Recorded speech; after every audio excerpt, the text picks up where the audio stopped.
Hello विद्यार्थियों, मेरे प्रिय विद्यार्थियों, आपने पहले कार्यालय हिंदी के अंतर्गत कार्यालय हिंदी के स्वरूप, क्षेत्र, उद्देश्य के विषय में ज्ञान प्राप्त किया था। आज हम पुनः कार्यालय हिंदी के अंतर्गत परिभाषिक शब्दावली का अध्ययन करेंगे। तो चलिए विषय की ओर चलते हैं। पारिभाषिक शब्दावली का अर्थ एवं परिभाषा बताइए।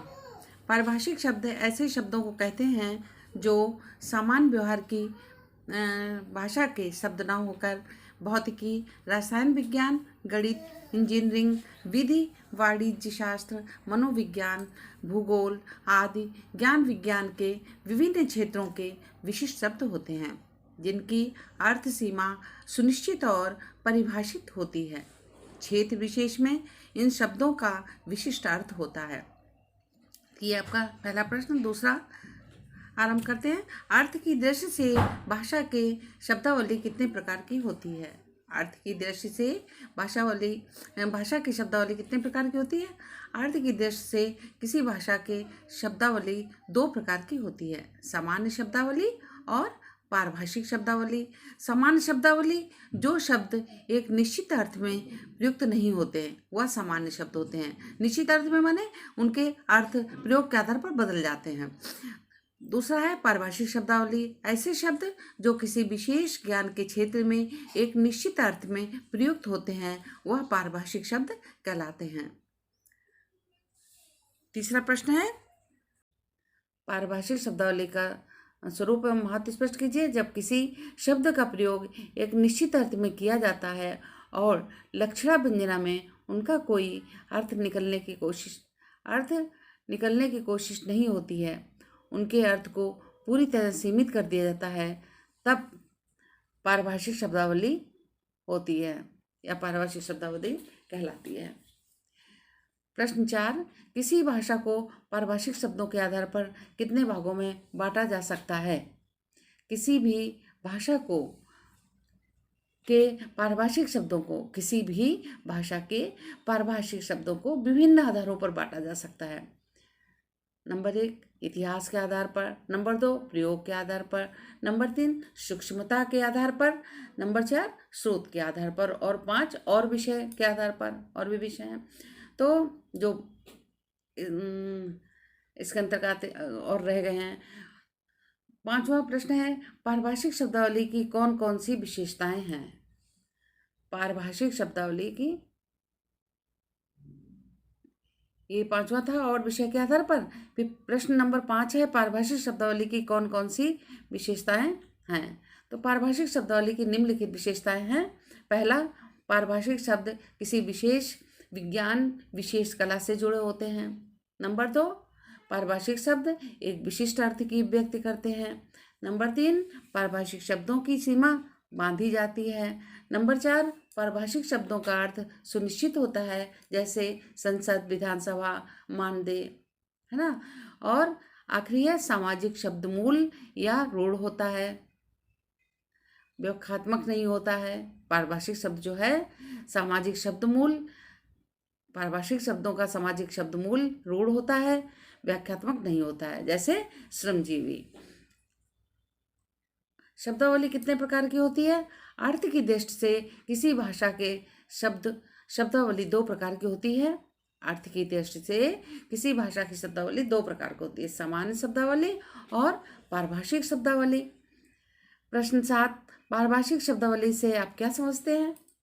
ज्ञान की किसी विशेष शाखा से संबंध रखने वाली विशिष्ट शब्दावली पारिभाषिक शब्दावली कहलाती है। पारिभाषिक शब्द से आप क्या समझते हैं? ज्ञान की किसी विशेष शाखा से संबंध रखने वाली विशिष्ट शब्दावली पारिभाषिक शब्दावली कहलाती है। अगला देखिए, पर्याय शब्दावली का निर्माण कैसे होता है? पारिभाषिक शब्दावली अंग्रेजी शब्दों के पर्याय के रूप में निर्मित की गई है। पारिभाषिक शब्दावली अंग्रेजी शब्दों के पर्याय के रूप में निर्मित की गई है, क्योंकि जब कोई भाषा समाज स्वयं ज्ञान वितरित करने के बजाय किसी भाषा समाज से तकनीक की ग्रहण करता है तो उसे भाषा समाज की शब्दावली भी ग्रहण करनी पड़ती है। फिर से देखिए, पारिभाषिक शब्दावली अंग्रेजी शब्दों के पर्याय के रूप में निर्मित की गई है, क्योंकि जब कोई भाषा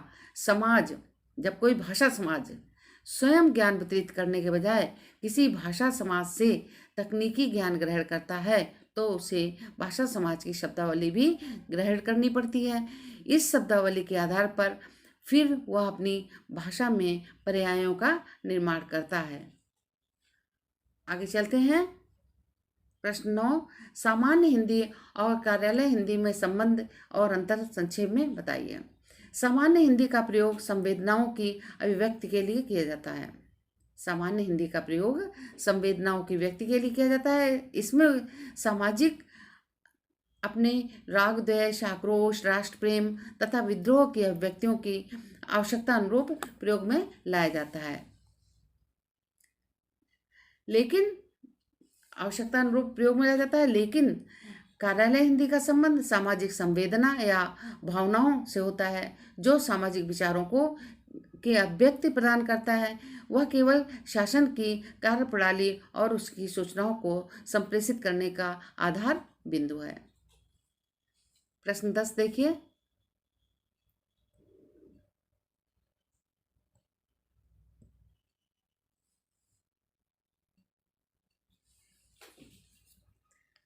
कार्यालयीन हिंदी अनुवाद से आप क्या समझते हैं?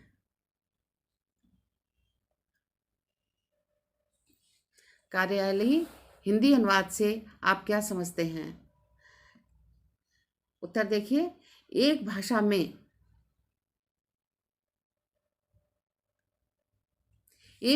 में अभिव्यक्ति विषयों, भावनाओं, संवेदनाओं को जहाँ तक संभव हो उसी की प्रयुक्त भाषा शैली में, प्रयुक्त माने प्रयोग की गई, तो प्रयुक्त भाषा शैली में दूसरी भाषा में रूपांतरित करना अनुवाद कहलाता है। फिर देखिए, एक भाषा में अभिव्यक्ति विषयों, भावनाओं तथा संवेदनाओं को जहाँ तक संभव हो उसी की प्रयुक्त माने प्रयोग की गई भाषा शैली में दूसरी भाषा में रूपांतरित करना अनुवाद कहलाता है। वैसे तो आप संक्षेप में कहें तो इस तरह से कर सकते हैं कि एक भाषा की अभिव्यक्त विषयों को उसी की प्रयुक्त भाषा शैली में दूसरी भाषा में रूपांतरित करना अनुवाद कहलाता है। प्रश्न 11 देखिए, कार्यालयीन भाषा से आप क्या समझते हैं? ये आपने पहले भी पढ़ा है, शायद हमने वस्तुनिष्ठ प्रश्न बताए तो उसमें आया था ये। तो कार्यालयीन हिंदी का प्रयोग सरकारी कार्य में होता है। दूसरे शब्दों में कार्यालयीन हिंदी का प्रयोग व्यापार, विज्ञान तथा प्रौद्योगिकी क्षेत्र में होता है। ये संक्षेप रूप में है, हमने इसको विस्तृत रूप में भी पहले इसका वर्णन किया था। अब 12 प्रश्न देखिए, कार्यालयीन भाषा का क्या उद्देश्य या महत्व है? कार्यालयीन भाषा का क्या उद्देश्य या महत्व है? 12वां प्रश्न है, तो समाज की बहुसंख्यक वर्ग का शासन की नीतियों को सहज रूप से पहुंचाते हुए सामान्य नागरिक को उसके अधिकारों के प्रति जानकारी देना कार्यालय हिंदी का उद्देश्य है। इसके अलावा शासन और प्रजा के बीच सीधा संवाद स्थापित करना, राष्ट्र के विकास में सामान्य नागरिक की सीधी भागीदारी सुनिश्चित करना, ये भी कार्यालयी हिंदी का उद्देश्य है। अगला प्रश्न है, कार्यालयीन पत्र किसे कहते हैं? तो प्रत्येक संस्था का अपना भाई पत्रों के द्वारा ही सूचना दी जाती है, तो प्रत्येक संस्था के अपना एक कार्यालय होता है, जिसे उक्त संस्था का प्रशिक्षण केंद्र कहा जा सकता है। जो पत्र कार्यालय को अथवा कार्यालयों से भेजे जाते हैं उन्हें कार्यालयी पत्र कहते हैं। ऐसे पत्रों का प्रयोग दो सरकारों के बीच, सचिवालय के अंतर्गत, दो देशों के बीच अथवा संस्थाओं के बीच होता है। अगले प्रश्न की ओर चलते हैं।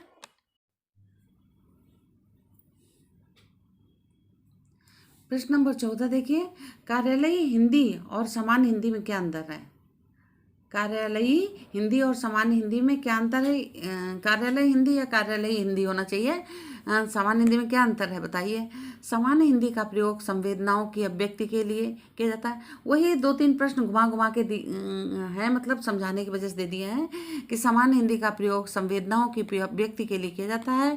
कार्यालय हिंदी केवल शासन की प्रणाली, कार्यप्रणाली और उसकी सूचनाओं को संप्रेषित करने का आधार बिंदु है। वो सामाजिक विचारों को अभिव्यक्ति प्रदान करती है। फिर प्रश्न 15 देखिए, पीछे भी दिया है, थोड़ा शॉर्ट में आपके से आ गया है।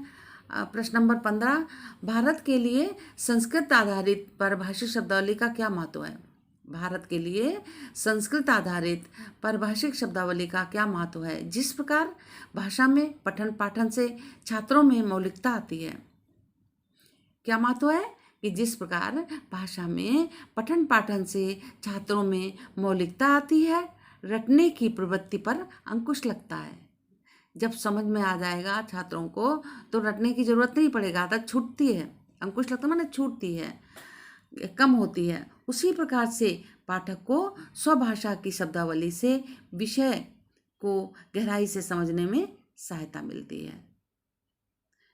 तो ये विद्यार्थियों, आपका जो ये विषय था आज का, ये समाप्त होता है।